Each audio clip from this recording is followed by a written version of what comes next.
নমস্কার, আজকে আমি আলু দিয়ে সুজি দিয়ে একটা বড়া বানাচ্ছি। দেখুন কিভাবে বানাই। আলুটাকে আমি সেদ্ধ করে ভালো করে হাতে গুঁড়ো করে নিলাম, ভালো করে যেন দানা দানা না থাকে। এখানে লঙ্কা কুচি দিলাম, পেঁয়াজ কুচি দিলাম, ধনেপাতা কুচি দিলাম, লঙ্কার গুঁড়ো দিলাম, সামান্য একটু হলুদ দিয়েছি। আর এখানে দিলাম ধনেপাতার দিয়ে, আর এখানে চাট মশলা দিলাম, একটু জিরের গুঁড়ো দিলাম, দিয়ে খুব ভালো করে মেখে নেব। একটু গোলমরিচের গুঁড়ো দিয়েছি।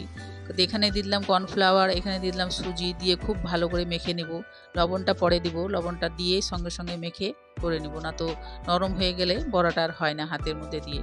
তারপরে লবণটা দিয়ে খুব ভালো করে মেখে নিয়ে আমি হাতের সাহায্যে গোল করে নিলাম। সামান্য একটু মাঝখানে গর্ত করে দিলাম, দেখতে ভালো লাগবে বড়াগুলো তাই। এখানে তেল দিয়ে আমি বড়াগুলো ভেজে নিলাম। তারপরে ভেজে নিলাম এই বড়াগুলো খুবই ভালো হয় খেতে বিকেলে টিফিনের জন্য। যদি ভালো লাগে লাইক শেয়ার কমেন্ট করবেন, আর সাবস্ক্রাইব করতে ভুলবেন না। যারা ফেসবুক থেকে দেখছেন তারা ফলো করে